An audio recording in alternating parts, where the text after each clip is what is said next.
Upwork has the world's largest network of independent professionals. Let me just close this real quick. So if you need a back-end developer, a UI designer, or a project manager for 6 days or 6 months, Upwork is how. Hey, I have this room booked at noon? I'm just wrapping up here. Upwork professionals have the flexibility and capability to work from anywhere. Yeah, it's 12:01. Okay, it's all yours. Which is nice if you're already low on conference rooms. Plus, they're proven, rated, and reviewed. When you need in-demand talent on demand, Upwork is how. In spite of all our communication technology, no invention is as effective as the sound of the human voice. When we hear the human voice, we instinctively want to listen in the hopes of understanding it, even when the speaker is searching for the right words to say. That's because the human voice resonates differently from everything else in the world.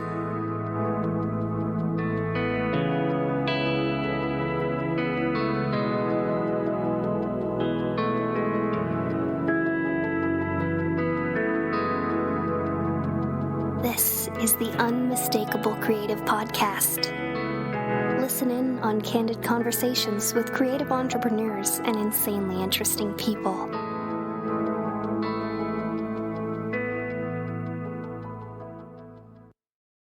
All right, everybody, this is Srini, the host of the Unmistakable Creative. I am here with my co-host, Greg Hartle, and today's episode is brought to you by Selz. That's SELZ.com. With Selz, you can add your products and sell from any site within minutes. No programming, no special templates, and none of that nonsense. You can just upload your products for sale. Even if you're selling services, you can use them. That's SELZ.com. And by FreshBooks. With FreshBooks, you can save time and get paid faster. It's the easiest way to send invoices, manage expenses, and track your time. You can easily create invoices online, capture and track expenses on the go, and get real-time business reports with a few simple clicks. You can try it for free at getfreshbooks.com, and they're even giving away a free birthday cake every day to somebody who signs up from our show. For your chance to win, enter Unmistakable in the How Did You Hear About Us section. That's at getfreshbooks.com. And now, let's start the show. What's going on, Greg? Hey, Srini, how you doing?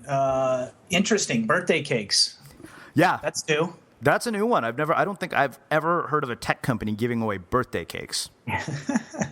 Yeah, that's clever. But all the more reason to try FreshBooks, a very cool product that I don't know about you, but it saved me a ton of time. Yeah, FreshBooks is great, and so is Selz, by the way. And we've had nothing but good things with our sponsors. I'm very happy with the sponsors that we've been working with. They've been great to work with, but also listeners have sent us a lot of messages about how they've had nothing but success with them. Yeah, that is actually a really great thing. And as we've said, when you support our sponsors, you support us. It makes a big difference, and it allows us to do a lot of the things that we've been able to do the show. So speaking of which, we're going to try something a little different today. And so, Greg, you want to tell them a little bit about what we're going to play with? Yeah, I mean, I think we're trying to figure out what to do with this backstage episode. So first of all, if you have any feedback or suggestions, thoughts, hopes, wishes, fears, dreams, or you just want to share an interesting story, you can always share that stuff with us at unmistakablecreative.com/contact. But we're trying to figure out what to do with the show, because I think the show's taking a new direction. We've got a new brand. We're going a new direction overall. And, we want to make it less about business tactics per se, especially in these backstage episodes, and more about what's going on in the creative world. What are interesting stories out there, what's going on, and then some just thoughts about creative entrepreneurs from our perspective on the overall ecosystem and community and what to do about it. So we're kind of play with this and see where it goes, I guess. Yeah. So, one of our first stories that we found today, this actually came across my radar because somebody posted it on Facebook. If you guys haven't seen this movie, A Lone Survivor, it's about a guy who I believe is in Afghanistan, and he gets ambushed, and it's him and maybe like 4 guys, or a really small amount of Navy SEALs fighting against just this massive enemy combatant. It's supposed to be really crazy, but a girl wrote a review, a film critic, and Glenn Beck picked it up, and he completely obliterated her, and it's been really kind of interesting to watch. But I think the point that we want to talk about really is, when you're a creator, you're always going to have critics, and how you handle critics is I think something that we all kind of have to learn how to deal with if we're going to create big work.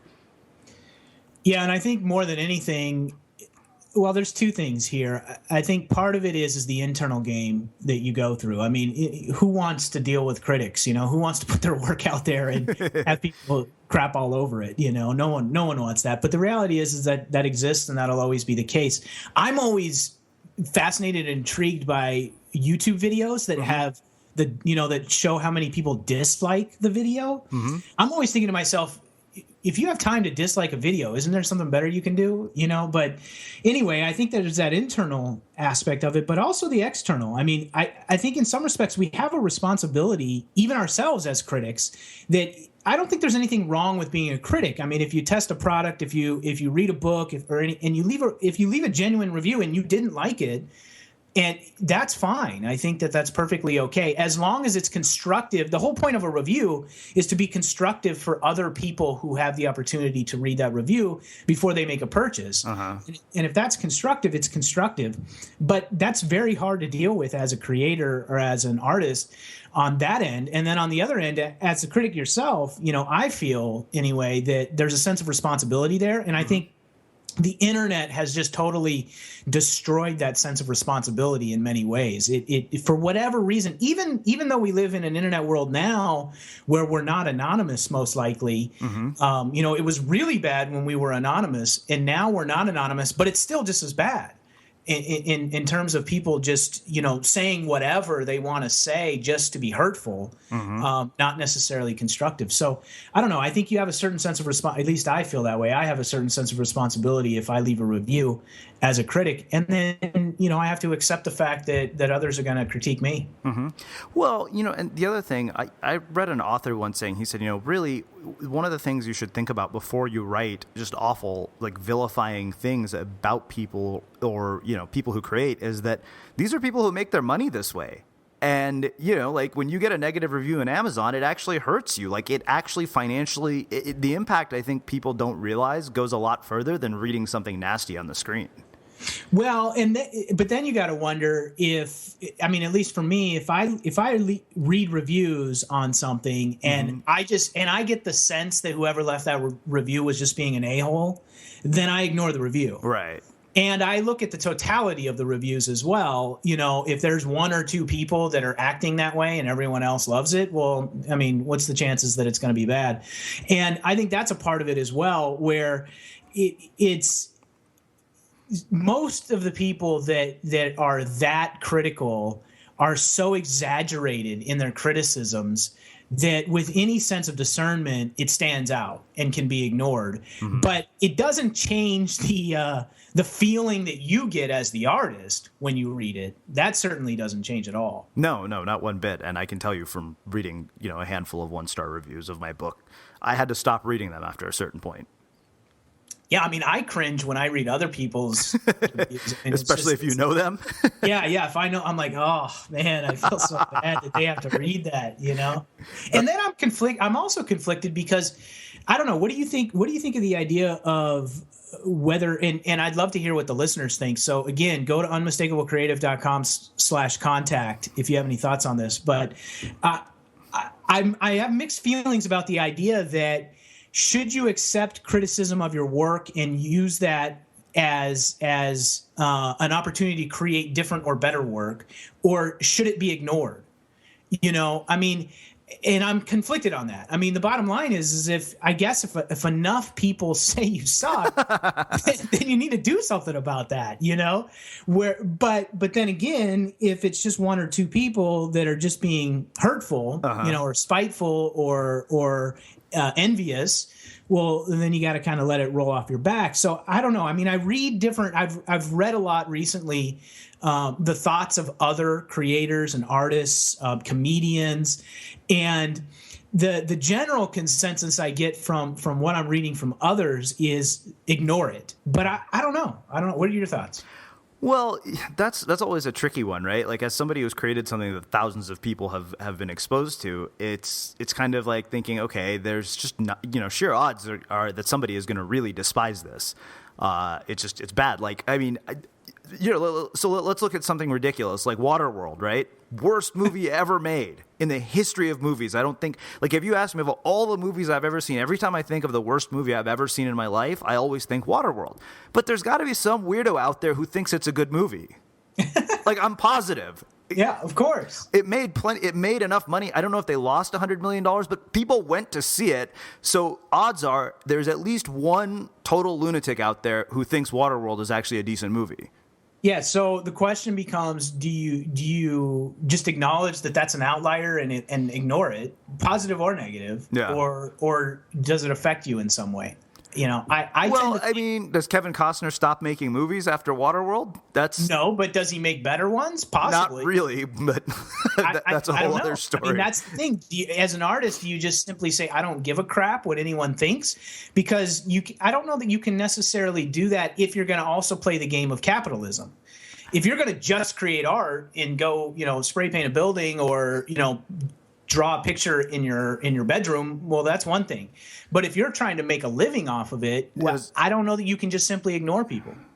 Yeah, maybe not completely ignore them, but I think that, it can't be something that's so paralyzing. Like, look at any great artist. They have some bad work in their background. Like, I mean, look at actors, right? People have been in horrible movies, but the only guy I can think of that's never been in a movie that I absolutely thought was crap was Tom Hanks. I think he somehow is lucky, but yeah, I don't know. To me, I think you have some sense of responsibility to listen to people. Like, if hundreds of people tell you suck, then you've got a problem. But I think that it's one of those things that it's a balancing act, right? You kind of decide what's worth listening to, where might somebody be right, and then you kind of move on based on that. I don't know that that's necessarily all that easy to do, though. I think that level of discernment is very difficult as an artist because you're so attached to your own work. There's an emotional attachment there, and it is difficult to separate out. I tend to do that, but I'm also highly analytical, so I can look at 100 reviews. I break it down numbers wise, of course. Like I completely detach all emotion from it because that's what I do, and I look at it numbers wise. Well, okay, so 86% thought it was good, then it must be okay. Yeah. Which seems very unhealthy that I completely detach emotionally, but that's a conversation for another day. Yeah, that's a conversation definitely worth having. Emotions and numbers. Yeah. Well, there's one other thing we wanted to talk about that came across our radar, which is very relevant to the world of creative. When I look at a platform like Kickstarter, and I realize that even celebrities are using it, we just saw that Veronica Mars, because of the Kickstarter success, is now going to basically spin off into a web series too. And it's interesting, right, that somebody could just use a platform. Somebody who comes from the mainstream media is looking at it and saying, this is a better way to do it. Yeah, well, that's a whole tricky thing as well. And again, that's something you and I have talked about quite a bit lately, where I am conflicted and torn on this idea that the gatekeepers are gone and that anyone can turn something into a big success. And I don't know that that's the case. And without going down that rabbit hole specifically, too deep in this conversation, I think it's interesting because the reality is if you already have some level of credibility or respect in your industry and or you already have a certain fan base, it's actually not that difficult for you to just bypass the gatekeepers and go straight to your audience. If you're Louis C.K., and you're the best comedian in the world, for you to put out a special on your own website and charge people directly through your website for it and not go through HBO or Ticketmaster or something like that, I mean, that's not that big of a deal, actually. That's a pretty obvious move. All that is that the technology just allows you to do that. But it doesn't take away from the fact that it's one more example for all of us. It's one more example for how if we have that capability, if we have access to that type of technology, there's no reason we shouldn't try. There's no reason. If we have an idea and we need it to be crowdfunded, we should look at these examples, whether they're by famous people or not famous people, and use them as examples for us to try. So I don't know about you, but vacuuming is not one of those things that I ever look forward to doing. But as you know, your environment has a huge impact on your creativity. So I still like it to be clean wherever I'm living and working. But now it doesn't have to be something that you deal with. If you're like me and you grew up in the 80s, you probably fantasized about the day when cleaning your house would be like it was for the Jetsons, meaning you don't have to lift a finger. Well, the good news is that we're already kind of living in that future. And the easiest way to make sure your floors are clean every day is with the iRobot Roomba Robot Vacuum. It cleans up after itself. The Clean Base automatic dirt disposal takes convenience to a new level, automatically empties its own bin into an allergen lock bag that holds 60 days of debris and traps 99% of pollen, mold, and dust mites, so you can forget about vacuuming for months at a time. Let the Roomba clean for you instead. It learns your home, finds dirt, and empties itself on its own. It's got powerful cleaning performance made effortless. Remember, if it's not from iRobot, it's not a Roomba. To learn more, go to irobot.com/unmistakable. Yeah, there's plenty of non-famous people. In fact, there's probably way more non-famous people who've done stuff like that from what I've seen. But I think, you made a good point about this idea of will everybody succeed? And it's funny because I was having this conversation with one of our listeners, Tara Swiger, on the beach the other day. And, I said, I don't know. Like, maybe it's not entirely true. It's funny because there's an interview you guys will hear coming up, but this is a woman who's been a successful writer for 20 years. And she said, you can't overlook the fact that talent actually matters. Yeah, and I've really struggled with this because I've always believed that anyone could do anything, and I think I'm wrong. I come to the conclusion that I'm wrong about that, and it's very depressing for me to come to that conclusion. But as I've studied it and I've really looked closely and I've examined my own project, $10 in the laptop, starting with a $10 bill and what I was able to do there and the people that I met. And I've just seen too many examples where I'm not so sure that that's actually true. I believe that talent matters, and it matters a lot. And I believe that intelligence matters, and it matters a lot. And I believe that both of those things you're largely born with. And now, don't get me wrong. I don't think that's enough for you to be successful. And I think there's plenty of people that can be outliers and prove that wrong or inaccurate. I'm just looking at the overall consensus in my mind is that talent and intelligence matters a lot. And but I've seen plenty of people that are intelligent or talented that get wrecked by the system or get wrecked by conditioning or circumstances that shatter their internal fortitude to make it and be successful. Mm-hmm. So I've definitely seen that. But yeah, I mean, talent matters in my mind. Well, yeah, you guys heard Greg say it. This is actually something I want to hear your feedback on. As Greg said, unmistakablecreative.com/contact. I think you might have opened up a can of worms, my friend. Well, I'm actually that's a can of worms that I want to open. So do I. I'm not sold on that. I'm trying to figure it out myself. I mean, I've spent the better part of the last decade helping people that I didn't think are particularly all that talented per se, but really felt like they cared enough to get somewhere. And so it's not as if I'm sitting here on a high horse saying, hey, I'm talented and only talented people matter. I'm saying I used to believe that I was a very average person. Up until recently, I've always considered myself an average dude. And what's happening is people are saying to me that's not true, and I'm starting to see where that might not be true. And in working one-on-one with over 500 individuals and then working in groups with thousands of people, I'm starting to recognize just how important talent and intelligence is to people's success. And I'm conflicted about it. I don't know. I don't know what the right answer. I mean, I haven't obviously done studies on it, and so I don't know. But I'm very curious to hear what the listeners have to say about it. Yeah, me too. Maybe we'll title the episode "How Much Does Your Actual Talent Matter?" Yeah. Well, there's, speaking of which, one of the things that we've been talking about this a lot. This is another, sort of hot button. Greg and I have spent a lot of time over the last few weeks dissecting this. We talked about talent, but when we talked about resources, we said we've had a team around us to make so much happen. And I can tell you, having been able to work with you so closely and people like Mars and people like Sarah, I'm realizing, wow, it's amazing how much faster things can get done and how much more you can do with resources, which takes us into, this next segment, which, the idea of the tech versus the creative and who's, the tech startup versus the creative entrepreneur and, the fact that the tech startup has a significant edge. Yeah, that's the other thing that I've been studying quite a bit of in recent years. I've launched many businesses. I think somewhere in the range I've built, bought, sold, started, been a part of, I think probably around 18 businesses or so.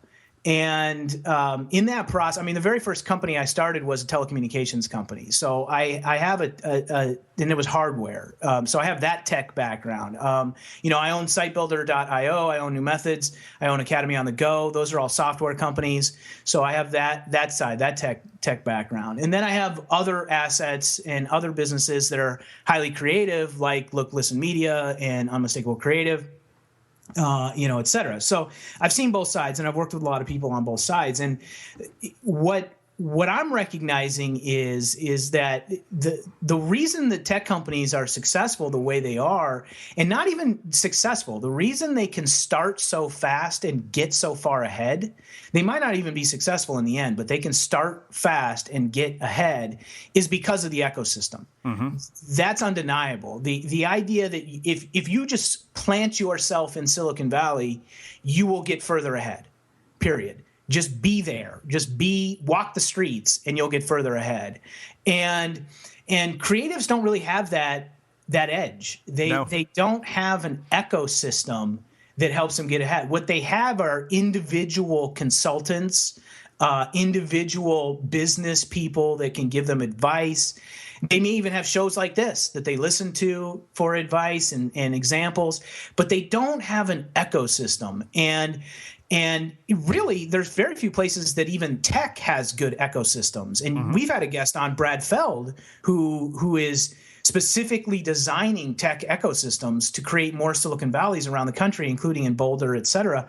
I'm fascinated and curious by the idea of how do we do that for creatives? Yeah. How do we get beyond individual advice? How do we get beyond consulting and books and podcasts even, and how do we get to an ecosystem in which more creatives can be more successful?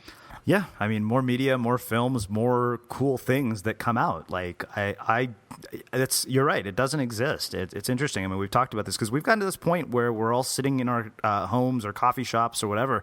I had a friend who joined a co-working space because she said that she couldn't handle sitting, by herself anymore. I think that we've lost this sort of deep human need to socialize has been gone. Like we actually need human contact. Well, and for a lot of creative entrepreneurs, it's you've been forced on both hands because you've been thrown into a workforce that doesn't allow you to be creative and doesn't allow you to use your gifts. So that's miserable. Mm-hmm. And you want to bail on that. So you bail on that and you're all by yourself at home, or at the coffee shop trying to make it. Mm-hmm. And there's no in between. There's no environment or community that truly is an ecosystem. And I'm not talking about online training programs or consultants who offer retreats or things like that. I'm talking about an ecosystem. If you go to Silicon Valley, if you go to San Francisco, if you go to New York, if you go to LA, when you go to those places as a tech entrepreneur, you're not taking courses. You're not enrolled in online courses. You're not working with consultants. In fact, they keep you as far away from consultants as possible. What you're doing is you're surrounding yourself with mentors, with people who have been there and done that, with others who are doing it. So when you have business challenges, it's very easy to get the support you need. It's very easy to say, someone just sued me. What do I do? Oh, this is who you talk to. Or I need to hire an employee. What do I do? Oh, this is how you go about doing that. And creatives have to pay for all of that, and they have to pay for it one-on-one, and they have to dig to find somebody to help them with each of those aspects. Tech people don't. Tech and there's a big component to that, of course, which is the raising of capital. So The reason tech companies get access to all of that is because someone's willing to give them access to all of that because of some future upside that's possible if they succeed greatly. And in the creative entrepreneur, solo entrepreneur world, that doesn't exist. Yeah. We're not creating an environment where somebody benefits based on your massive upside. We create these one-off environments where consultants, booksellers, authors, whatever, event producers, and this includes us, we benefit whether that individual succeeds greatly or not, because the exchange of cash and service already happened. And in tech, it's very different. And I'm very curious and fascinated with that ecosystem and how to build it for creatives. Yeah, I mean, it's something we've been talking about endlessly since, let's just say that this is a big topic of discussion for Greg and I. We've spent a lot of time giving this thought, and we feel that, I mean, to me, it's a solution to a lot of problems. Yeah. It's a big solution in a big way that could really be groundbreaking, I think. Yeah, and so if you guys have any ideas or thoughts or suggestions or whatever, we want to hear from you. Yeah, unmistakablecreative.com/contact. But yeah, I mean, I think, I've given you all the statistics. You know how I am. I'm always looking at the numbers, and I'm looking at the numbers, and I'm thinking 22 million solopreneurs in the United States of America, less than 7% make over $100,000 a year. Are you kidding me? And the average revenue for a solopreneur is $46,000 a year. The average salary in America is $45,000 a year. So here you are working, 80 hours a week every day, busting your ass, and you're barely making what the average salary is making in the corporate world. So, I mean, why do all that? Why, of course, it's better than working in the cubicle, but you're not getting where you need to go. And so many are struggling. I mean, 7%? Are you kidding me? Yeah. Like, we got to fix that. I mean, we're talking about 22 million Americans, and that's just America. I mean, think about globally what that number is. It's probably even lower. Mm-hmm. Yeah, definitely. Well, I don't know what else to add to that other than we definitely want to hear from you. I mean, this is something that is very important to both of us. It's been on our minds, and we're really looking at how do you fix it? How do you make people more successful? With real tangible results. Unmistakablecreative.com/contact. Greg, you want to do our iTunes review shout outs now? Yeah, absolutely. Let's hear what people have to say. All right. Talk about critiques and critics and and reviews. Fortunately, we've got some awesome supporters. We just have an amazing group of people. So, Steven88 says, you'll be a better person because of this podcast. Thought-provoking. I love that. Another one says, I'm addicted. This is an awesome way to spend your time driving, running, walking, etc. Srini asks great focus questions that you don't hear in other interviews. Well, thank you for that. Really means a lot. Srini Rao is an awesome interviewer. He pulls out from his guests nuggets of information that help people realize their creativity and decipher that voice that pushes entrepreneurs. I highly recommend this podcast. Get listening. And then another dude named McLovin says, I'm liking the changes. McLovin, nice. Yeah, I love that. Hey, anybody who's a Judd Apatow fan, we like. Yeah, absolutely. So cool. Yeah, that's good. So nobody saying I hope you're a better surfer than a podcaster. Somebody said that about my books, but hey, that's why I'm on the air, not behind the pages as often. Exactly. Thanks for listening in on another candid conversation at The Unmistakable Creative. Embrace your inner misfit. Express your creative voice. And remember, the goal isn't to live forever, but to create something that will.